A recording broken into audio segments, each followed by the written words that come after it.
बिस्मिल्लाहिर्रहमानिर्रहीम। हमारे मेहरबान रब हमारी आँखों में हया, दिलों में अपना खौफ और ज़ुबान पर खैर व ज़िक्र के कलमात जारी फरमा। आमीन या रब्बुल आलमीन। ए अल्लाह, आँख देखती है तो तेरे हुक्म से, निगाह होती है तो तेरे करम से, तख़य्युल को पाकीज़गी मिलती है तो तेरे हुक्म से, शान चलती है तो तेरे हुक्म से, कलम चलता है तो तेरे हुक्म से, तेरी राह मिलती है तो तेरी रज़ा से।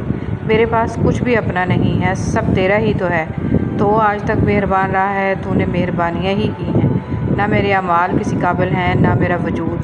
बस तू अपनी रहमत से हमें संभाले रख और हमारे दिन और रात और दुनिया और आखिरत के तमाम मामलात सुधार दे। आमीन या रब्बुल आलमीन। दौरान गुफ्तगू महज किसी को नीचा दिखाने के लिए गैर ज़रूरी तनकीद एहसास कमतरी को ज़ाहिर करती है। एक सुलझा हुआ इंसान बिला वजह कड़वे और तल्ख लहजे में बात नहीं करता। औलाद अल्लाह की मर्ज़ी पर मुनहसर है। अरशाद बारी ताला है कि आसमानों और ज़मीन की बादशाहत अल्लाह ही के लिए है, और वो जो चाहता है पैदा करता है, जिसे चाहता है बेटियां देता है और जिसे चाहता है बेटे अता करता है, या बेटे और बेटियां मिले जुले अता फरमाता है, और जिसे चाहता है बांझ बना देता है। यकीनन वो सब कुछ जानने वाला, हर चीज़ पर मुकम्मल कुदरत रखने वाला है। दुआ का तसलसल। जिस चीज़ की तमन्ना करते हो उसके लिए दुआ करते रहो। मुमकिन और नामुमकिन सिर्फ इंसान के दिमाग का तसव्वुर है। अल्लाह के लिए कुछ भी नामुमकिन नहीं। दिल से बात करने में और दिल रखने के लिए बात करने में बहुत फ़र्क होता है।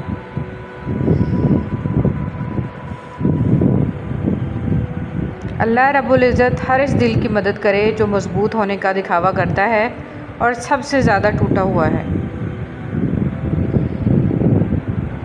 किसी ने क्या खूब कहा है कि किताब से सीखे तो नींद आती है, ज़िंदगी सिखाए तो नींद उड़ जाती है।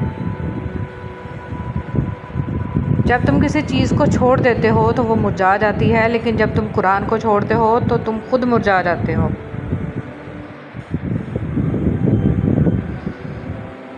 कुछ आहें, कुछ सिसकियाँ, कुछ आंसू राज होते हैं आपके और आपके रब के दरमियान। इन्हें लोगों के कंधों पर बहाकर ज़ाया ना कर देना। इनका मुकाम बहुत ऊंचा होता है।